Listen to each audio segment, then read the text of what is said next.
एक बार फिर आपका स्वागत है। आप देख रहे हैं हमारी खास पेशकश विधवाओं का गांव।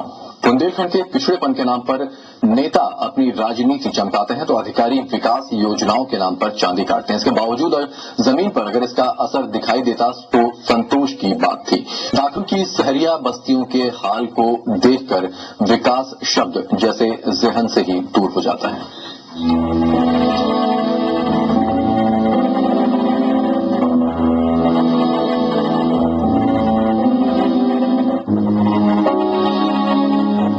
कागज पर योजनाओं की कमी नहीं होती, लेकिन वो जमीन पर नहीं उतरते।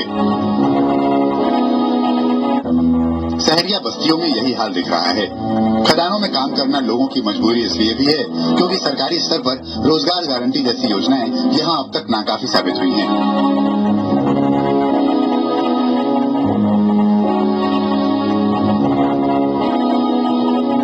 सरकारी योजनाओं के जमीन पर उतरने का इंतजार करने की स्थिति लोगों की है नहीं। भूखे पेट कोई नहीं रह सकता, इसलिए काम तो करना ही होगा।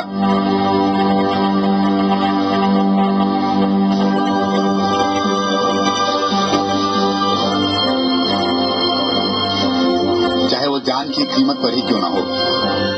खदान में काम करते बीमार हो गए, बनाते भी मर गए बचपन में। पत्थरों के खदान में काम करने से ही सिलिकोसिस जैसी बीमारी लोगों को होती है।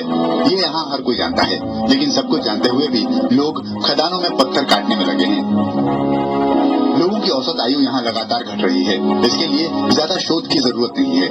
बस्तियों में घूम भर लेने से कोई भी यहाँ का दर्द महसूस कर सकता है। खदानों में काम करने वाले लोगों की औसत उम्र 30 से 40 साल के बीच रह गई है। ऐसे होत के जो पत्थर का काम करते हैं, हम लोग में मजदूरी जाते हैं, 25 साल में खत्म हो जाते हैं, 30 साल में खत्म हो जाते हैं। हम लोग बहुत परेशानी उठाते हैं, भूखन मरते हैं, प्यासन मरते हैं, लकड़ी बेच बेच के खाते हैं। ये हाल यहाँ सालों से है, लेकिन इसके बदलने की उम्मीद धुंधली होती जा रही है। सरकारी महकमा लगता है सो रहा है।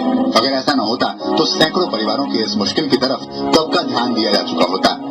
कहने को तो कई सामाजिक संगठन इस इलाके में सक्रिय हैं, लेकिन ऐसा कभी नहीं हुआ कि लोगों की मुश्किलों को किसी ने शिद्दत के साथ उठाया हो। बीमारी के शिकार हुए लोग तिल तिल कर मर रहे हैं। घर के काम से तो है ही विधवा, और कैसी है विधवा, और काम कछु है नहीं, खेती किसानी दा नहीं। कभी परिवार का भरण पोषण करने वाले लोग आज घर के दूसरे सदस्यों पर बोझ बन गए हैं। ऐसे परिवारों की दूसरी दिक्कतें इतनी ज्यादा हैं कि इलाज के बारे में सोचने तक की फुर्सत नहीं मिलती। अमित सोनी, ललितपुर, जी न्यूज, उत्तर प्रदेश। अमित सोनी हमारे साथ बने हुए हैं। अमित, का आखिरी सवाल आपसे, इतनी बड़ी संख्या में इस इलाके में अवैध खदानें चल रही हैं, इसके बारे में प्रशासन से आपने बात की होगी, क्या कहना है उनका? जी, मैंने जब खनन अधिकारी से इस बारे में बात की थी कि अवैध खनन हो रहा है, तो उनका कहना था कि अवैध खनन तो नहीं हो रहा है। उनका ये सीधा सीधा मना करना था और कहना था कि काफी लीजें हैं जो हमने सरकार द्वारा दी गई है लीजें, लेकिन जो अवैध खनन, उन्होंने ये भी माना कि हाँ, जो थोड़ा बोड़ा अवैध खनन हो रहा है वो काफी इंटीरियर में हो रहा है, जहाँ पहुंचने से पहले ही अवैध खनन कर्मी भाग जाते हैं, खनन माफिया होते हैं, वो भाग जाते हैं। बीमारी के बारे में कुछ कहना है अमित प्रशासन का? चलिए, अवैध खनन नहीं हो रहा है, सारी वैध खदानें हैं, यहाँ पे जो लोग काम कर रहे हैं सिलिकोसिस से मर रहे हैं, ये बात प्रशासन जानता है? जी देखिए, जिस तरह से जी न्यूज ने ये खबर अभी उठाई है, इसमें प्रशासन को अभी नॉलेज में आया है कि जी, ये सिलिकोसिस। बहुत शुक्रिया आपका हमारे साथ इस बातचीत में शामिल होने के लिए। अब जाकर प्रशासन की आंख खुली है, नींद टूटी है।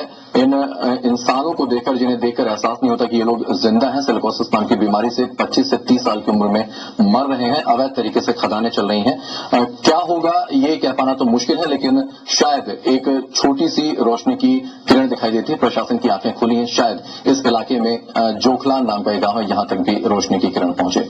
हमारी इस खास पेशकश में बस इतना ही, लेकिन खबरें लगातार जारी हैं।